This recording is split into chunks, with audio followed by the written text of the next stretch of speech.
Van a haber pacientes con crecimiento prostático y con obstrucción y síntomas urinarios secundarios a la obstrucción prostática que afectan de forma significativa la calidad de vida. Un paciente bien enucleado tiene que tener un PSA por debajo de 1 nanogramo por mililitro, con flujos máximos por encima de 25, por encima de 90 minutos. Si yo veo que la cirugía va a tardar más de ese tiempo, el riesgo de estenosis sí aumenta. Claramente aumenta porque utilizamos equipos 26 French. El único problema que tiene la cirugía abierta es la morbilidad. Es un paciente que sigue siendo muy mórbido porque hay pacientes que requieren transfusión. El láser tiene la ventaja de que es muy preciso y es muy hemostático. Próstatas por debajo de 60 tienen mayor riesgo de contractura, hay que tener mucho cuidado con eso que tú dices de la hemostasia y la energía con monopolar en el cuello.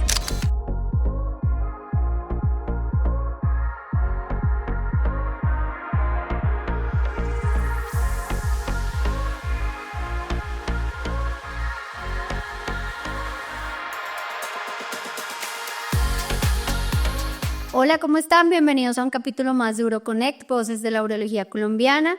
Soy Estefanía Celis y estoy acompañada el día de hoy del doctor Hugo López. Él es urólogo de la Javeriana, epidemiólogo clínico de la Universidad de Chile. Tiene 20 años de experiencia en endourología y 10 en enucleación. Trabaja en el Hospital San Ignacio, Clínica del Country, Clínica de la Colina y Clínica de la Mujer. Está aquí con nosotros el día de hoy para hablar acerca de nuevas tecnologías en hiperplasia prostática. Bienvenido, doctor, y muchas gracias por estar aquí. Estefanía, muchísimas gracias por la invitación.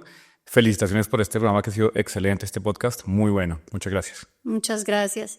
Bueno, usted sabe muchísimo de este tema del láser en hiperplasia prostática, entonces quisiera iniciar preguntándole si, sabiendo que la hiperplasia prostática benigna es una de las principales causas de cirugía en los hombres mayores, ¿ha cambiado en los últimos años de pronto el enfoque terapéutico en estas últimas décadas, por ejemplo?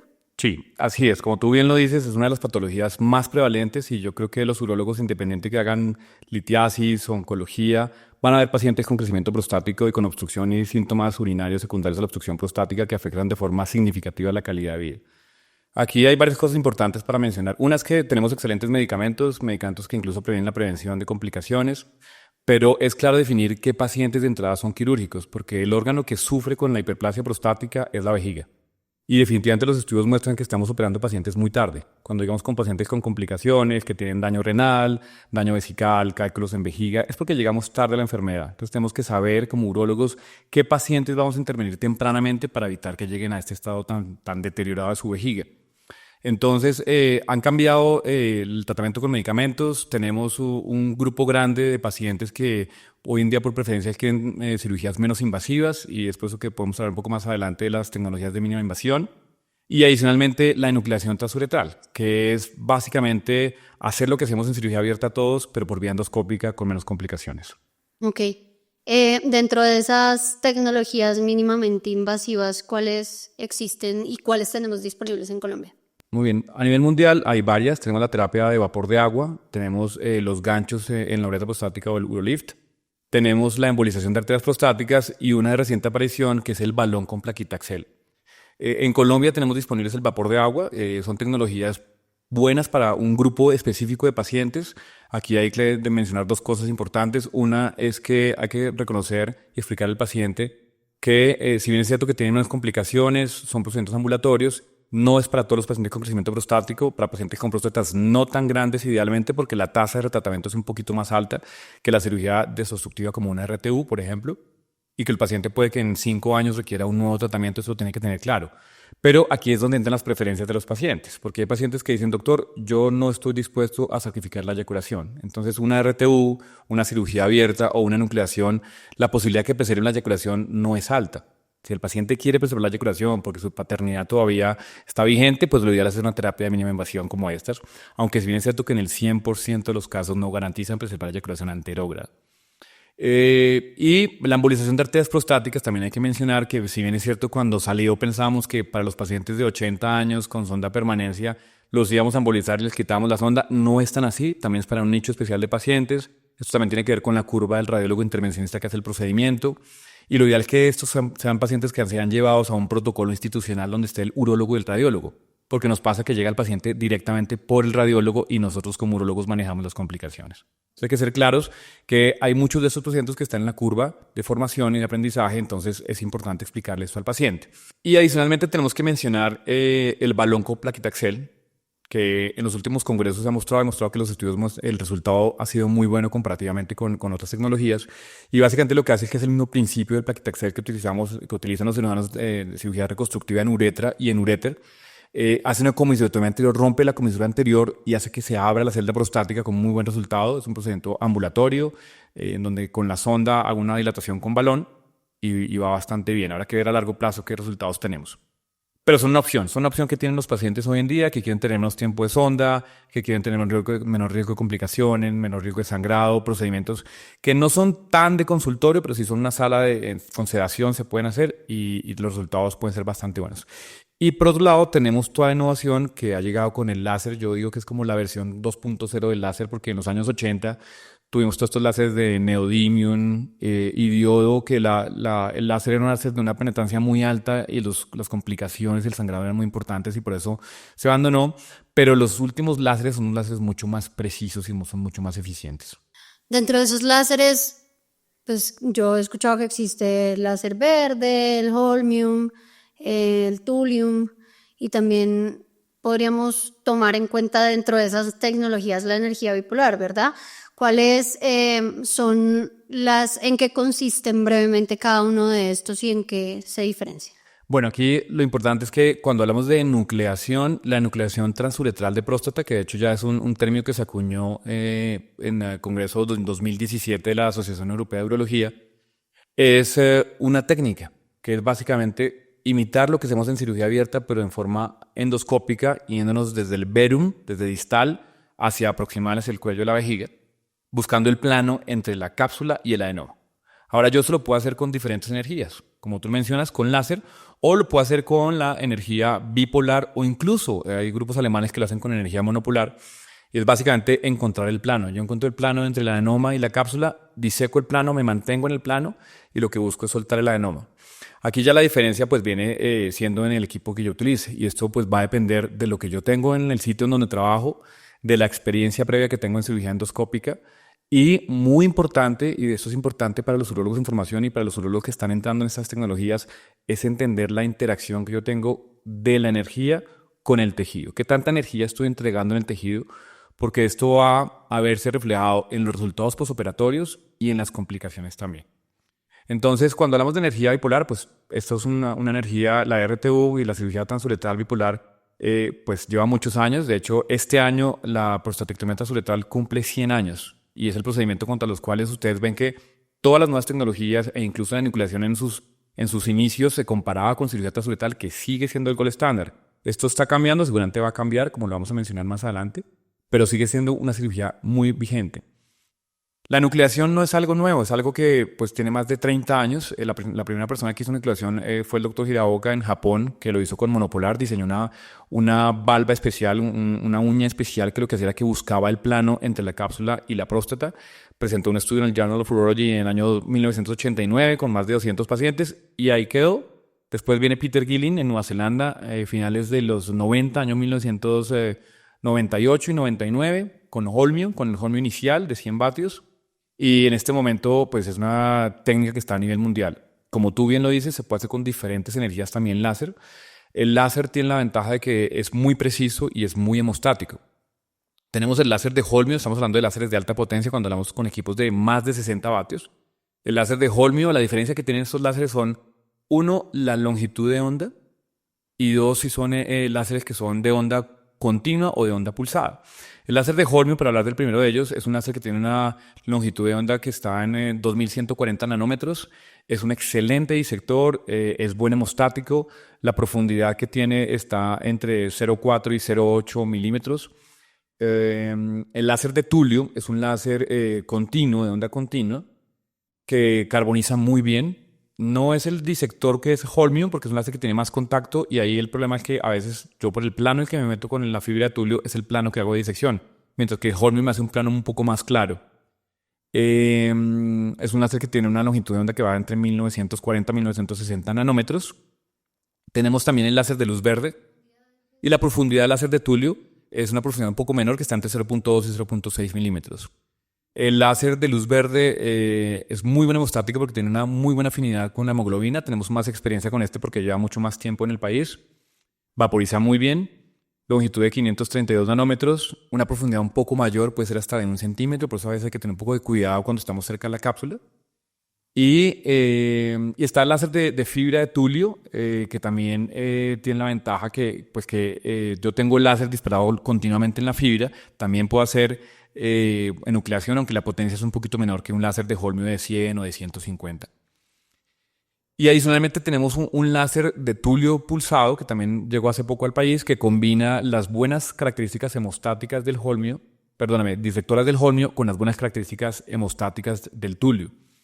Entonces, digamos que casi todos ellos reúnen buenas condiciones de disección, de hemostasia y de lograr el plano, pero aquí esto va a depender de la experiencia que tiene el cirujano, el urólogo en cada técnica, que es fundamental. Y otra cosa que aquí sí tenemos que tener en cuenta es el paciente. La edad del paciente, las comorbilidades del paciente y la forma de la próstata y el volumen prostático. Antes no le damos importancia al volumen prostático, no hacíamos tantas cistoscopias preoperatoriamente cuando operamos una cirugía transuretral.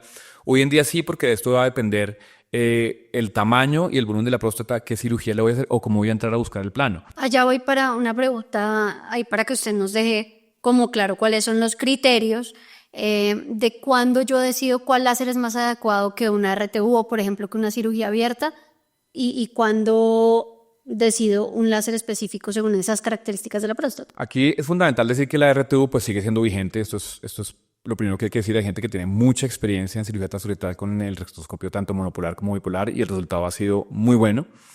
Y pues si una persona tiene más de 2.000 o 3.000 casos con cirugía transuretral con buenos resultados y con una baja tasa de complicaciones, seguramente no va a cambiar. Pero para la gente que está entrando en esta tecnología nueva, sí hay que entender varias cosas y lo que tú mencionabas de cuáles son las indicaciones. Hay dos cosas que han cambiado. Una es que operamos pacientes que tienen más comorbilidades, pacientes más frágiles, porque lo que tenemos con estos procedimientos es que la estancia hospitalaria es mucho menor, son procedimientos más seguros para el paciente, el riesgo de sangrado es menor o el sangrado es menor. Los estudios aleatorizados y las revisiones sistemáticas a largo plazo muestran que los resultados son superiores. Yo tengo los resultados de enucleación endoscópica similares a una prostatectomía abierta que todos sabemos hacer, con flujos muy buenos, con resultados robustos urodinámicos muy buenos, con niveles de descenso del PSA muy buenos. Hoy en día sabemos que el descenso en el PSA es una medición de la eficiencia del procedimiento. Un paciente bien enucleado tiene que tener un PSA por debajo de 1 nanogramo por mililitro, con flujos máximos por encima de 25 y con una tasa de retratamiento menor del 1%. La tasa de retratamiento de la cirugía transuretral, de la resección, es más o menos entre 1 y 2% por año, aunque esto va a depender de, como decíamos, la experiencia del cirujano. Qué tan profundo me voy, qué tan bien pelada dejo esa cápsula, qué tan bien liberado dejo el ápex prostático, eso es fundamental. Entonces, digamos que va acá a tomar cada vez más fuerza, porque si yo tengo un procedimiento que le puedo ofrecer a un paciente que está anticoagulado o antiagregado, que hoy en día 2 de cada 5 pacientes que operamos están anticoagulados o antiagregados, son comórbidos, pacientes diabéticos mal controlados, hipertensos, cardiópatas, y va a sangrar menos o puede ser un paciente con una estancia hospitalaria de 24 horas o menos, seguramente vamos a tender a hacerlos por ahí, hacer una cirugía mucho más segura para el paciente. Y otra cosa que nos frenaba un poco en RTU era el volumen prostático. Entonces hay gente que dice, si es más de 60, 70, 80, mejor la hago abierta. Con enucleación no hay límite en tamaño. Esto depende de la experiencia de la curva de aprendizaje, pero pues hay series muy grandes de personas que tienen más de 2.000, 3.000 casos que hacen próstatas de 300, 400 por vía endoscópica. Doc, como usted dijo, la RTU sigue siendo el gold estándar, ¿no? En tratamiento de hiperplasia prostática. Pero estas tecnologías han demostrado tener la misma efectividad, o sea, podemos decir que en algún momento van a terminar siendo el gold estándar. Sí, el holmio ya cumple más de 20 años y estos estudios muestran que los resultados son mejores que la cirugía transuretral. Porque claramente la cirugía transuretral, una resección transuretral es como cortar un árbol empezando por las ramas, y cuando yo hago nucleación es como cortar el árbol desde la raíz. Es un procedimiento mucho más anatómico. Y cuando ustedes ven la cirugía, ven cómo queda la celda prostática, una RTU nunca va a quedar así. Queda similar a como queda una cirugía abierta, completamente desobstruido, y sabemos que ese paciente no va a requerir una nueva cirugía en adelante. Es una cirugía en la que uno le puede decir al paciente, va a ser una cirugía de por vida. Y no que el paciente diga, vengo para mi segunda o para mi tercera RTU, que sea una sola cirugía. Los estudios muestran que las complicaciones son menores. La tasa de estenosis uretral de pronto es similar, pero esto tiene que ver con el equipo y es una de las cosas que también está cambiando, que seguramente haremos enucleación con equipos más pequeños para proteger la uretra. Sabemos que la uretra latinoamericana es un poco más delgada y tiene un riesgo de estenosis mayor. Y eso tiene que ver con la energía y con el tiempo que el equipo está en la uretra. Por encima de 90 minutos, si yo veo que la cirugía va a tardar más de ese tiempo, el riesgo de estenosis sí aumenta. Claramente aumenta porque utilizamos equipos 26 French. La dilatación previa, y yo siempre digo a los residentes, si ya estamos entrando, veo que la uretra es una uretra pálida en la que yo veo que no estoy entrando bien, paro el procedimiento, pongo una sonda y vengo en 2 semanas, como cuando ponemos un doble J en un uretra difícil. Aquí es exactamente igual. No tengo por qué pelear con la uretra porque si peleo con la uretra, pues pierdo yo y el paciente presenta una estenosis uretral. Pero sangrado, síndrome de posabsorción, síndrome post-RTU, sí es claramente mucho menor. Ok. ¿Y en qué pacientes, teniendo en cuenta todo esto que nos acaba de decir, definitivamente a pesar de todas estas ventajas y estas nuevas tecnologías, usted seguiría haciendo una cirugía abierta? La cirugía abierta sigue mostrando resultados robustos. El único problema que tiene la cirugía abierta es la morbilidad. Es un paciente que sigue siendo muy mórbido porque hay pacientes que requieren transfusión, porque hay pacientes que se les infecta la herida, porque la hospitalización es mucho mayor, el tiempo de sonda es mucho mayor. Hay centros a nivel mundial donde ya no hacen cirugía abierta. Nosotros que estamos en un programa de residencia y formación, pues queremos que nuestros residentes y los urólogos que están saliendo sepan hacer cirugía abierta, porque si la cirugía y la tecnología, la cirugía endoscópica fallan, tienen que saber convertirla en cirugía abierta y hacerla bien. Pero es posible que si tú me entrevistas en 10 años, esto vaya a cambiar. Vaya a cambiar y hablemos que la enucleación transuretral es el gold standard y que cada vez se hace menos cirugía abierta. De hecho, en Colombia, tenemos un rezago comparado con Latinoamérica, uno compara a Brasil, Argentina, Chile, incluso Ecuador, que tienen unos niveles muy altos y centros con altos niveles de volúmenes de nucleación. Aquí está llegando, estamos viendo que cada vez se compran más láseres y más equipos en el país, pero estamos arrancando y yo creo que es una de las nuevas olas en urología que viene con mucha fuerza, que en los congresos se habla mucho y los residentes y los urólogos en formación y la gente que está saliendo quiere aprender a hacer esto. Ok, en términos de efectividad y complicaciones, ¿hay alguna tecnología de estos láseres que usted prefiera por encima de otro por alguna razón? Aquí lo que hay que mencionar es que todos los equipos, las máquinas son muy buenas, el láser es una energía muy precisa para el paciente, la energía bipolar, la energía eléctrica también, electrocauterio es muy buena para el paciente, todo depende de quién lo hace y cómo lo hace. Esto es el principio anatómico es fundamental de cómo hago la cirugía para tener menos complicaciones. Va a depender de la disponibilidad que tengamos en cada centro y una cosa muy importante es el volumen de casos. Porque si la persona no hace muy frecuentemente la cirugía, no va a lograr la curva y va a tener resultados óptimos. Lo ideal es que tenga por lo menos un caso semanal para lograr la curva de aprendizaje. Ok, hablando de eso de la curva, yo le quería preguntar por qué si hay algunos láseres de estos que llevan tantísimos años en el mercado, ¿por qué no todos hacemos este tipo de procedimiento? Es una excelente pregunta y porque uno dice, ¿por qué si el hormone lleva 20 años no se hace a nivel mundial? Básicamente por 2 razones. Una, el costo y la segunda, la curva de aprendizaje. La curva de aprendizaje está por lo menos entre 20, 40 o 50 casos incluso. Aquí es importante mencionar ¿qué pasa en la curva inicial? Es un procedimiento en el que todos tenemos que tener la paciencia para lograr la curva de aprendizaje. Porque si yo estoy en el plano y de pronto me pierdo un poco con el hormone, ¿qué es lo primero que hago? Le digo a la instrumentadora que me pase el retoscopio y termine el procedimiento como una RTU. Y mucha gente deja de hacer el procedimiento y se aburrió y siguió haciendo RTU. Hay que tener la persistencia y si yo entro en una curva de aprendizaje como laparoscopia, como robótica, de hacer los casos, de tener un buen volumen y hacer los casos, eso va a hacer que logre una curva buena. Es fundamental. Doc, regálenos cuáles son los tips principales que usted le da a los urólogos que están comenzando a hacer enucleación. Tips importantes para la curva de aprendizaje, hacer mentoría, estar con un mentor los primeros casos, ver muchos videos, hay una cantidad de videos en YouTube, hay una cantidad de webinars, hay videos de Fernando Gómez Sancha que pone la cirugía sin editar de comienzo a fin, eso es fundamental, cómo posiciona al paciente, cómo busco los planos. Grabar la cirugía también es una cosa que yo le recomiendo a la gente porque si yo grabo la cirugía, voy a la casa en la noche, me tomo un café, me siento y reviso cómo estuvo la cirugía, veo en dónde estoy cometiendo el error y los corrijo mucho más rápidamente. Acompañarse en los casos iniciales y una cosa bien importante, los casos iniciales, por lo menos los primeros 20 casos, pacientes con próstatas entre 60 y 80 gramos, porque no es porque me siento motivado, el quinto caso me meto una próstata de 120 porque ahí voy a tener complicaciones. Próstatas menores de ese volumen, ideal en los primeros casos, pacientes no muy comórbidos, no antiagregados sino anticoagulados, explicarle a todo el equipo en la sala de cirugía, al anestesiólogo, a las instrumentadoras, a las auxiliares, qué es lo que vamos a hacer para que estén en sintonía porque es un trabajo de equipo, que no me falle la irrigación, que no me falle la succión cuando esté morcelando.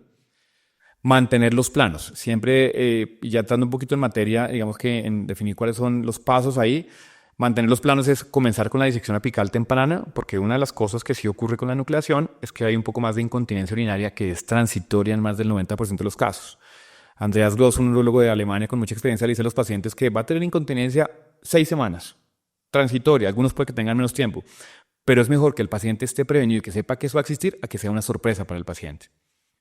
Entonces es fundamental liberar el esfínter tempranamente con cualquiera de las energías que utilice, marcar el esfínter, soltarlo, porque la atracción del esfínter o la energía del esfínter es lo que va a producir el daño. Y lo que siempre hemos dicho, el esfínter es como una herradura. La zona de más riesgo es la zona apical, la zona de hora 12. El esfínter es como una herradura que está inclinada. Si yo entro al verum y abro el verum completamente y busco la cápsula, no tengo tanto problema, pero si yo secciono el esfínter arriba, el riesgo de incontinencia es mayor. Entonces es fundamental hacer la liberación temprana, encontrar la cápsula a nivel paracolicular al lado y lado del verum y seguir la cápsula hasta el cuello de la vejiga. En enucleación con láser hay diferentes técnicas. Están las técnicas bilobares, trilobares o enucleación completa, que seguramente es una de las cosas a las que vamos a migrar porque es más anatómica, que es soltar la próstata en bloque y mandarla a la vejiga para morcelarla. Cuando usamos bipolar lo hacemos un poco más mecánico y es una enucleación que es más bilobar.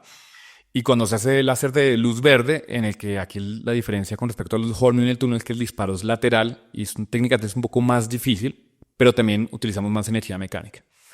Ahora, los láseres como el Holmium y el túnel son láseres, el túnel más de contacto que el Holmium, pero no son láseres en los que no utilizo tanta energía mecánica comparado con bipolar o con láser de luz verde. Pero esto a largo plazo no tiene ninguna implicación. Las revisiones han mostrado que el resultado es igual con las 4 energías. ¿Energía mecánica qué es? Energía mecánica es que yo con la camisa del equipo estoy buscando el plano o con alguna asa especial. Todas las casas comerciales tienen alguna asa especial, ya sea un botón, un cubo, el asa de Hermann para buscar. Es como un electrodo especial que me ayuda a buscar el plano, como si fuera el dedo que está buscando el plano entre el adenoma y la cápsula. Un instrumento adicional al láser. Que es mecánico, pero finalmente yo siempre les digo, o sea, cuando hacemos cirugía abierta, ¿uno qué hace? Cuando haces transvesical o retropúbica, uno con el dedo lo que hace es que libera el ápex y suelta la próstata como el ejemplo de soltar la pulpa de la fruta, de soltarla de la cáscara. Aquí es básicamente lo mismo cuando hago la cirugía mecánica. Bueno, yo no hago este tipo de cirugía, pero sí he escuchado que una de las partes como que se asocian más a complicaciones y que es un poco más difícil de aprender en la parte de la curva es la morcelación. ¿Cuáles serían como los tips que ustedes les da a las personas que están haciendo este tipo de procedimientos para que la morcelación sea más fácil y menos asociada a complicaciones? Excelente pregunta. La morcelación es como el complemento de la nucleación, es la segunda parte de la cirugía y también tiene su curva que pienso que no es tan larga. Disponemos de muchos morceladores y también ha habido una evolución bien importante en los morceladores, que todavía nos falta lograr el morcelador ideal, porque básicamente lo que yo hago es que introduzco un equipo a través de, en este caso, un nefroscopio, y este equipo succiona rápidamente lo que hay en la vejiga, atrapa el adenoma y lo empieza a licuar, por así decirlo, y aspirar. Entonces, pues así mismo hay que tener cuidado de que la vejiga esté llena, porque si no puedo aspirar y succionar la vejiga y morcelar la vejiga.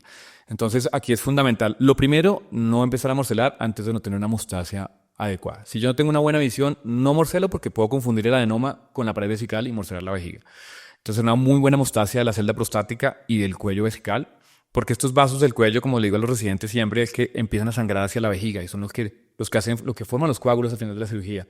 Cuando yo termino la cirugía, la celda se coapta, pero los vasos que están en el cuello de la vejiga son los que van a sangrar y van a hacer que el paciente se obstruya o presente retención. Entonces, fundamental, la hemostasia del cuello es muy importante. Entonces, la morcelación, básicamente, tener la vejiga llena. A veces, si el adenoma es muy fibrótico, puedo hacer unos cortes que se van a hacer con el láser para hacer que el adenoma se atrape entre las cuchillas del morcelador. No ir a buscar con el morcelador el adenoma, sino quedarse en el centro de la vejiga con las cuchillas hacia arriba, que yo tenga una visión adecuada del morcelador, que el adenoma caiga en el morcelador y yo lo morcelé rápidamente. Básicamente eso es como las más importantes, pero que alguien te esté diciendo que la vejiga está llena, trabajo con succión, la succión está a la mitad o no es una succión tan activa porque la vejiga tiene que estar llena. Bueno, pero respecto a eso que usted dice de hacer buena hemostasia a los vasos del cuello, en algún momento yo leí que cuando uno quema, por ejemplo, en RTV monopolar, todos esos vasitos del cuello, aumenta el riesgo de que los pacientes hagan como contracturas del cuello o estrecheces del cuello vesical. ¿Cómo evitamos eso en láser? Es que eso tiene mucho que ver con la energía que deposito en el tejido. Está demostrado que esas células que quedan muy carbonizadas, muy negras, son el paciente que hace más síntomas irritativos. Y eso también tiene que ver con la penetrancia. Si hablamos de energía monopolar, que estamos hablando entre 200 y 300 grados centígrados, comparados con bipolar, que son entre 40 y 70 grados, la profundidad es mucho mayor. El monopolar es muy buen hemostático, pero cuando yo me quedo en la cápsula puedo abrir una perforación muy grande, un orificio muy grande. Las dos cosas que tienen más riesgo de contractura de cuello de la vejiga, lo que más está asociado son, uno, ese cuello que queda hiperresecado. Cuando yo veo grasa en cuello, ese paciente tiene riesgo de contractura. Dos, el paciente en el que yo dejo la sonda con un balón 60 centímetros cúbicos, 24 de tracción, hace necrosis de cuello y hace más contractura de cuello. Y tres, las próstatas pequeñas. Próstatas por debajo de 60 tienen mayor riesgo de contractura. Hay que tener mucho cuidado con eso que tú dices de la hemostasia y de la energía con monopolar en el cuello. Ok, pero hacerlo con láser no aumenta el riesgo. No aumenta el riesgo. Ok, listo. Estos pacientes, ahorita más temprano usted nos dijo pues que dentro de las indicaciones de hacer este tipo de tecnología en los pacientes están los pacientes anticoagulados. ¿Cómo usted maneja la anticoagulación en los pacientes antes y después de la cirugía? Básicamente es igual que una cirugía transuretral. Paciente que está antiagregado, que está con aspirina, suspendemos aspirina 10 días antes, aunque los estudios muestran que la puedo suspender incluso 48 horas antes y no hay ningún problema. Y con paciente que está anticoagulado pleno sí hacemos terapia puente. Pero es fundamental en todos los pacientes anticoagulados y antiagregados explicarles, independiente de la cirugía que le hagamos, que a las 2 semanas del procedimiento tiene un riesgo mayor de sangrado, que es cuando la costra, esta costra que se forma, hemostática, se cae. Entonces, así se haga que le haga un láser, esto no es que sea inocuo, el paciente puede sangrar. Y estos pacientes sangran un poco más. Entonces, en ellos hay que tener cuidado de que estén por lo menos un mes en reposo, que darles medicamentos. Yo les doy Bisacodilo para evitar que el paciente haga esfuerzo para tener reposición porque sangra más.